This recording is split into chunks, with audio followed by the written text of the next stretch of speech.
इस फील्ड में फिर मैं 5 साल कॉमर्शियल आर्टिस्ट और फिर आर्ट टीचर का डिग्री की।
हेलो दोस्तों, तो आज आपको मैं ऐसे चित्र दिखाने के लिए लाया हूँ जो कि एक अद्भुत कला है।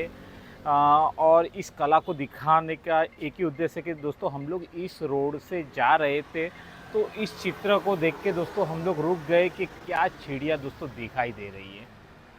इतनी खूबसूरत चिड़िया है दोस्तों कि ऐसा लगता है कि बस इन्हें देखते रहे। पर इस चिड़िया को बनाने के पीछे उनकी कला है जो एक अद्भुत कला है कि हमें देखने पे मजबूर करती है, हमें देखने पे रोक देती है कि बस देखते रहो। ऐसे ही कला, अद्भुत कला जिनके पास है, उनका नाम है राजेश। और उनके साथ आज ढेर सारी बातें करेंगे, जानेंगे कि किस तरीके से उन्होंने इस कला सीखी और दुनिया के सामने प्रस्तुत कर रहे। और इस रोड से दोस्तों जो भी गुजरता हुआ जा रहा है बस ऐसे उंगली करते हुए दोस्तों जा रहा है कि यहाँ पे देखो दोस्तों क्या है। अद्भुत कला दोस्तों, अद्भुत कला। तो राजेश भाई, हाँ जी, हमें ये बताइए कि आपको इस कला की शुरुआत कब हुई? ये मैं 10वीं कक्षा में था तभी से मैं ये आर्ट का नॉलेज रखता था और उसमें इंटरेस्ट रखता था। आपको इंटरेस्ट था ड्राइंग में, मतलब हाँ ज़्यादा? जी, ज़्यादा। हाँ। ये मेरी सेकंड हॉबी है। पहली आर्मी चॉइस थी, लेकिन उसमें 2 दफ़ा गया जहाँ अपने यहाँ लाच रिश्वत का ज़्यादा चलता है, उसी वजह से वहाँ सिलेक्शन होकर भी नहीं लग पाया। मतलब पहले आप आर्मी में गए थे? हाँ, उसके 10 को पहले वो आर्मी बनना एक हैबी थी। मतलब फर्स्ट चॉइस थी आपकी आर्मी आर्मी बनना, और सेकंड हॉबी हॉबी थी ये आर्ट लाइन की। Okay okay. तो आपको उसमें सिलेक्शन नहीं हो पाया आपका मिलिट्री में? सिलेक्शन हुआ, लेकिन जब थियोरी के समय पे वक्त पे उन लोगों ने बोला कि हमें 25,000 चाहिए। दास के घर की पोजीशन ऐसी थी कि वो कैपेसिटी नहीं है पैसे देने की। 25,000 आपसे किसने मांगे? जहाँ ट्रेनिंग देते उस समय जो ट्रेनर रहते हैं ना, हाँ। वो बोले थियोरी लिखने से पहले आपको उतना देना पड़ेगा। मतलब किस चीज़ के पैसे वो 25,000 रुपये? अभी वो उतना उस समय इतनी जानकारी नहीं रखते थे। हाँ तो हम लौट के आ गए क्योंकि मैं घर से छुपा के गया था वहाँ। हाँ फिर बाद में दूसरा चॉइस मेरे को वहाँ नहीं लगा। हाँ। बोलो ये तो है ही मेरे पास फील्ड। इसके लिए मैंने अपने परिवार में बात किया। हाँ। फिर मेरे बड़े भाई मुझे हेल्प किए। हाँ और वो जिस लास्ट दिन था वो फॉर्म डालने का, हाँ उस दिन हम लोग ने अमलसर कॉलेज में जाके फॉर्म भर के डाल दिया। हाँ फिर इंटरव्यू के लिए अहमदाबाद जाना पड़ा। हाँ फिर दास ने चॉइस किया था। उस समय पेंटिंग और अप्लाइड का 2 फील्ड थे। हाँ। उस फील्ड में अप्लाइड के लिए दास का उतना कैपेसिटी नहीं था पेंटिंग के लिए, क्योंकि कैनवास का वगैरह खरीदना वो घर की पोजीशन नहीं थी। हाँ। तो दास ने फिर अप्लाइड चॉइस किया। बराबर। और इस फील्ड में फिर मैं 5 साल कॉमर्शियल आर्टिस्ट और फिर आर्ट टीचर का डिग्री की। आपकी कला को आपके भाई ने पहचाना था कुछ कि आपके आर्टिस्ट में आपका ध्यान है, ऐसा कुछ? हाँ जी।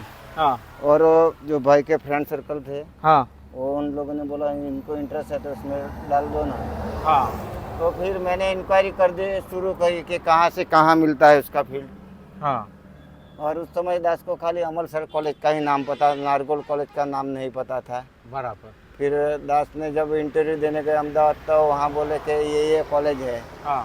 तो अमलसर में एडमिशन नहीं मिला तो मैंने नारगोल कॉलेज का चॉइस किया। नारगोल कॉलेज का। हाँ जी। और फिर नारगोल में ही 5 साल अप्लाइड किया। हाँ। और फिर ये कॉमर्शियल का कोर्स खत्म करने के बाद आर्ट टीचर का किया।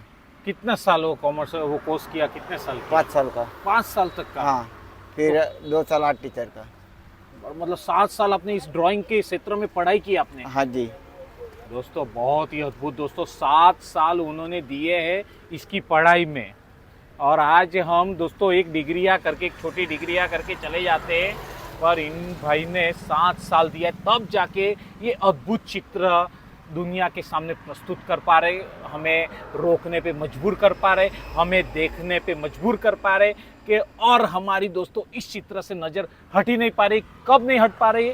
जब इन्होंने 7 साल इस क्षेत्र में दिए हैं उसके बाद दोस्तों। तो 7 साल आपने जो पढ़ाई की, तो फिर 7 साल के बाद आप कहाँ गए फिर काम करने? ऐसा कुछ कि घर पे कुछ चित्र बनाने लगे कि क्या किया? मैं कॉलेज से ही ये पेंटिंग वगैरह का काम चालू किया था। हाँ। फिर जब मार्केट में गया तो जॉब के लिए, टीचर का जॉब के लिए अप्लाइड किया। हाँ। तो वहाँ पे भी हर जगह पे डोनेशन वगैरह की वजह से नहीं लगा नंबर। हर जगह पे डोनेशन रोक देता है। हाँ। और मेरी सिचुएशन ऐसी नहीं कि मैं डोनेशन दे पाऊँ। सही है, सही है, सही है। फिर मैं ये पेंटिंग लाइन में वापी में हाँ। प्रभु भाई करके था, उनके पास थोड़ी देर रुका। वहाँ कैसे होता है, क्या मार्केट में चलता है, हाँ। किस तरह से काम लिया जा सकता है, उसका 1 साल मैं उनके पास रहा। फिर बलसाड़ 1 साल रहा। फिर प्रोफेशनल पे खुद का बिजनेस शुरू कर दिया। पर जब आप जो पेंटिंग बनाते थे तो किसी ने आके आपको बताया कि आप बहुत अच्छी पेंटिंग बनाते हो? बताया बहुत जगह पे। तो कैसा लगा आपको, कैसा एहसास हुआ अंदर से? एक आर्टिस्ट को फील होता है, जो उनके कोई तारीफ करता वही उनके लिए खुशी होती है। ऐसे नहीं कि पैसा ही चाहिए।